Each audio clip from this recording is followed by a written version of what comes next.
அட்டவணையிடப்பட்ட நச்சுப் பொருள் அடங்கியிருப்பதால் 2 அழகு பராமரிப்பு பொருட்களுக்கான அனுமதி சான்றிதழை சுகாதார அமைச்சு KKM ரத்து செய்துள்ளது. மெர்க்குரி எனப்படும் பாதரசம் கலந்திருக்கும் ஸ்னோ ஒயிட் ட்ரீட்மெண்ட் கிரீம் மற்றும் காக் எல் கிரீம் ரவாத்தான் இரண்டையும் இந்நாட்டில் இனியும் விற்க முடியாது. எனவே அவற்றின் விநியோகமும் விற்பனையும் உடனடியாக நிறுத்தப்பட வேண்டும் என சுகாதார தலைமை இயக்குநர் டாக்டர் முகமது ரட்ஸி அபு ஹசன் அறிக்கை வாயிலாக தெரிவித்தார். மீறினால் 1984 ஆண்டு போதைப்பொருள் மற்றும் அழகு சாதன பொருட்கள் கட்டுப்பாட்டு சட்டத்தின் கீழ் நடவடிக்கை எடுக்கப்படும் என அவர் எச்சரித்தார்.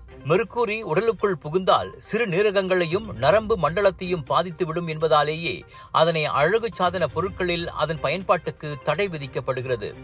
அதோடு சிறு குழந்தைகள் அல்லது வயிற்றில் இருக்கும் சிசுக்களின் மூளை வளர்ச்சியையும் அது பாதிக்கும். தோலில் அரிப்பு, எரிச்சல், சொரிசிரங்கு மற்றும் வேறு சில மாற்றங்களும் ஏற்படலாம். எனவே மேற்கண்ட 2 பொருட்களையும் பயன்படுத்தும் பொதுமக்கள் உடனடியாக அதனை நிறுத்திவிட்டு பக்க விளைவுகளுக்கான அறிகுறிகள் தென்பட்டால் மருத்துவரை சென்று காணுமாறு அறிவுறுத்தப்படுகின்றனர். Colours of India Vijay TV media பார்ட்னராக இணைந்து வழங்கும் பிரம்மாண்டத்தின் உச்சக்கட்டம் beyond international Deepavali expo KSL Esplanade mall Bandar Bestari Klang ஸ்லாங்கோரில் 2 to 6 அக்டோபர் வரை அதிரடியான புதிய பூத்கள், பிக் சேல், பிக் டிஸ்கவுண்ட்.